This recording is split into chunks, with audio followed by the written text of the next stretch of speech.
Assalamualaikum warahmatullahi wabarakatuh. Selamat pagi semuanya siswa-siswi kelas 7 SMP di seluruh Indonesia. Saya berharap kalian tetap sehat, tetap semangat, sehingga kalian dapat mengikuti kegiatan-kegiatan pembelajaran yang dilaksanakan oleh guru kalian. Baiklah, kita lanjutkan materi sebelumnya, yaitu bab 1 tentang perumusan dan penetapan Pancasila sebagai dasar negara.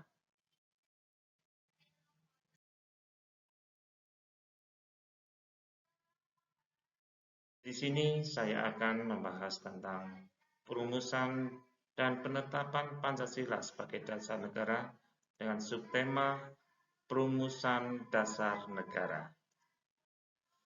Sidang PPU-PKI 1, yaitu yang dilaksanakan pada tanggal 29 Mei sampai dengan 1 Juni 1945 untuk merumuskan dasar negara yang dilaksanakan di Gedung Josangiin di Jalan Pejambon nomor 6 Jakarta yang kini dikenal dengan sebutan Gedung Pancasila. Pada zaman Belanda, gedung ini merupakan gedung Volksraad atau Dewan Perwakilan Rakyat Hindia Belanda sebagai lembaga DPR pada zaman kolonial Belanda. Dasar negara merupakan pondasi berdirinya sebuah negara. Oleh karena itu, dasar negara sebagai pondasi harus disusun sekuat mungkin sebelum suatu negara itu berdiri. Dr. Rajiman Wijodiningrat pada pidato awal sidang PPU-PKI 1 menyatakan bahwa untuk mendirikan Indonesia merdeka diperlukan suatu dasar negara. Baiklah, kita bahas materi selanjutnya, yaitu usulan dasar negara Indonesia merdeka dalam sidang PPU-PKI. Yang pertama, Mr. Muhammad Yamin.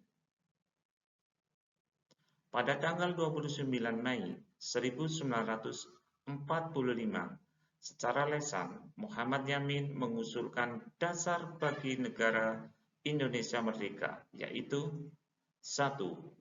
Pri kebangsaan, 2. Pri kemanusiaan, 3. Pri ketuhanan, 4. Pri kerakyatan, dan 5. Kesejahteraan sosial.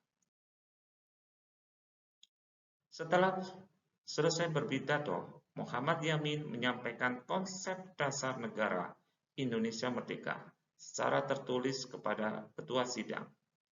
Konsep yang disampaikan berbeda dengan isi pidato sebelumnya.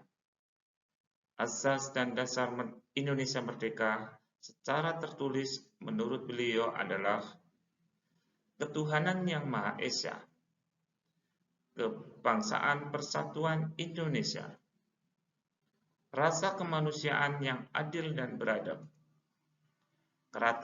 kerakyatan yang dipimpin oleh hikmat, kebijaksanaan dalam permusyawaratan perwakilan. Yang terakhir, keadilan sosial bagi seluruh rakyat Indonesia. Berikut adalah usulan dari tokoh kita yang bernama Supomo. Pada tanggal 31 Mei 1945, Supomo mengusulkan perumusan 5 dasar bagi negara Indonesia merdeka, yaitu yang pertama, persatuan, yang kedua, kekeluargaan, yang ketiga, keseimbangan lahir dan batin, keempat, musyawarah, kelima, keadilan rakyat. Kemudian tokoh berikutnya yang mengusulkan dasar negara Indonesia adalah Insinyur Soekarno.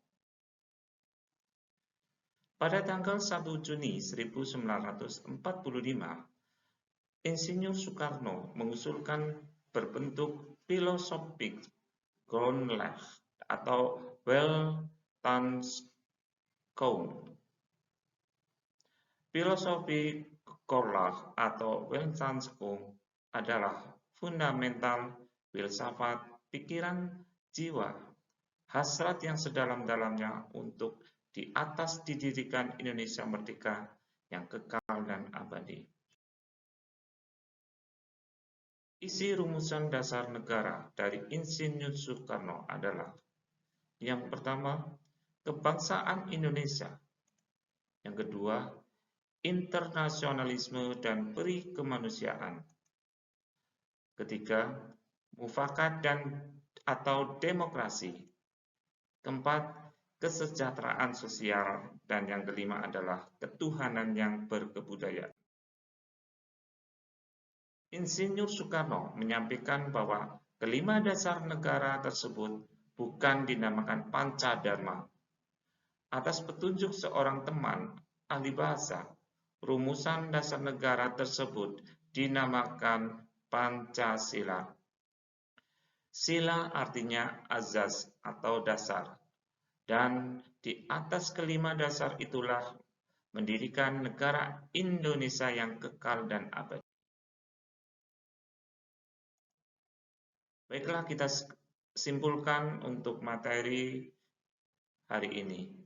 Yang pertama, sidang PPUPKI 1, yaitu tanggal 29 Mei sampai 1 Juni 1945 untuk merumuskan dasar negara yang dilaksanakan di Gedung Cho Sang In.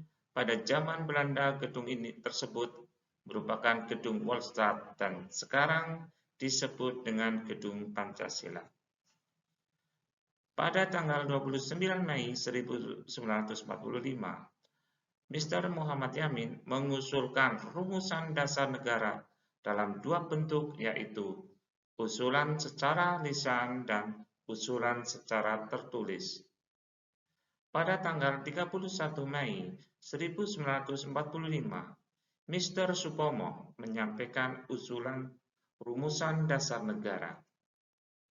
Pada tanggal 1 Juni 1945, Insinyur Soekarno menyampaikan usulan rumusan dasar negara, di mana rumusan tersebut diberi nama dengan Pancasila.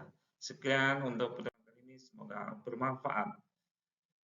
Tetap semangat dan jaga kesehatan. Assalamualaikum warahmatullahi wabarakatuh.